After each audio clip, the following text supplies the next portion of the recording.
Many a mariner might have mentioned an aged sailor's tale of brine-imbued barbarity and blue-blooded betrayal. It began beneath the waves, where demersal denizens writhed and wrought, and in the halls beneath the royal reef, the crustaceans were at court. Past corridors of coral, deep within the stony halls, many shellfish had arrived to attend a royal ball.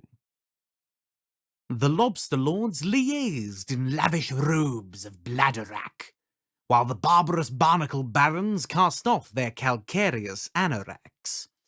Droves of decadent decapods dined and danced with glee in the shadow of walls adorned with ancient algae tapestries that depicted countless conquests over pelagic peoples great and small, for the nation of crustacean was the mightiest of them all.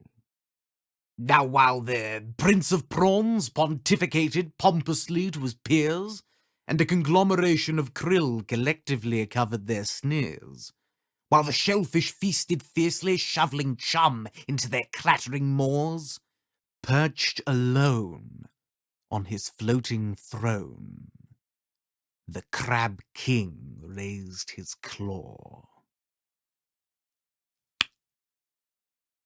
And suddenly silence.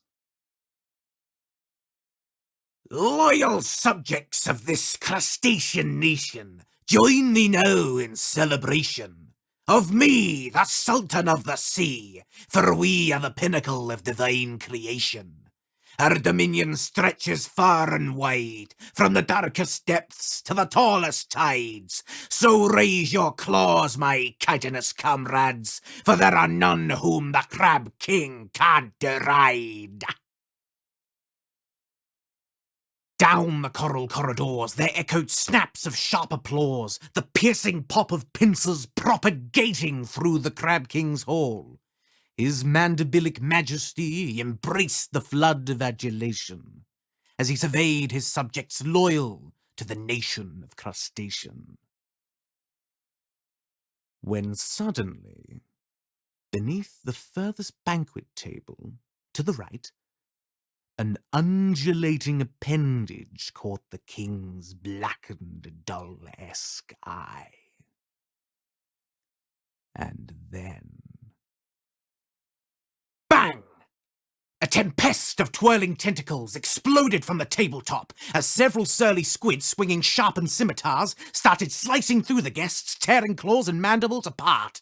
The king's own shrimp chevaliers swam to intercept, but were besieged by a gang of ghastly gastropods approaching from the left. From the ceiling bivalvia bombardiers rained incendiary seashells over the panicked partygoers, exploding them into a cloud of entrails, ligaments, and viscera.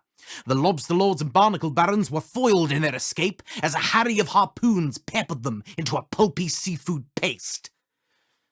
The mighty king looked on these works of horror and despaired. What madness could have brought about this nautical nightmare? When suddenly that poor king crab heard and felt a fatal crunch, as he was skewered from behind and fell forward in a hunch. It was a cutthroat carp-cloaked cuttlefish that had delivered the final blow, who then swam around the dying king to face his fallen foe. With his last breath, the king said, "Who are you to try and tear my beloved nation apart?" The fish replied, "We are the meritocracy of mollusks, and the clam queen sends her regards."